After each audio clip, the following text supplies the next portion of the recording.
ሞባይል ባንኪንግ ብዙ ዓለም የተለመደ ሲስተም ነው። አካውንት ቼክ ለማድረግ ገንዘብ ትራንስፈር ለማድረግ አንዳንድ ቢሎች ለመክፈል ሰው ባንክ መመላለስ የለበትም። ሪሞትሊ ከሞባይሉ መጠቀም ይችላል። እኛ ከባንክ ጋር ሳንነጋገር ቀድመን ስራውን ጀምረን፣ ምክንያቱም እንደ ስልክና እንደ ኢሜል አይደለም ይሄ ጉዳይ የገንዘብ ጉዳይ ነው። ቀድሞ በጣም ማቹ ማድረግ አለበት ሲስተሙ ወደ ከስተመር ከመሄዱ በፊት። ለአንድ አመት ገደማ እኛ ሰርቨር ተክለን በኢቲሲ ሞባይል ተጠቀመን ስንጠቀምበት ቆይተናል። አሁን ፕሮቶታይፕ መጀመር ይታሰባል።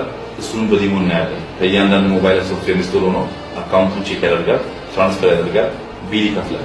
ለምሳሌ ቴሌፎን አሁን ጀምሯል። ወር መጨረሻ ላይ ይሄን ያክል ገንዘብ ነው ሂሳብ ብሎ ለፖስት ፔዶች ፎርካስት ያደርጋል ይናገራል። ከዛ ሰው ለመክፈል ይሄዳል። በአዲሱ አሰራር እኛ የምናስበው ልክ ያ መረጃ እንዳገኘ ወደ ቴሌ አካውንት ትራንስፈር ያደርጋል። ያንን መኒ ቴሌ ደግሞ ከማን እንደገባለት ያውቃል። በአጭሩ ሰው ወደ ቴሌ ሳይሄድ ሂሳብ ክፍያ መፈጸም ይችላል። ይሄ ምን አድቫንቴጅ አለው? ሰዎች ፖስትፔድ ስልክ ያላቸው እና ሮሚንግ ያላቸው ውጭ ሀገር ሲሄዱ ገንዘባቸው 5000 10000 የሆነ ሲሄድ ቴሌ ካልከፈሉት ኤስኤምኤስ ካልከፈሉ ይቆርጥባቸዋል። ሰዎቹ ደግሞ ለመክፈል ፊዚካሊ ይሄዱ። በዛ ኬዝ ይሄ ይፈታል። በርካታ ጠቀሜታ አለው።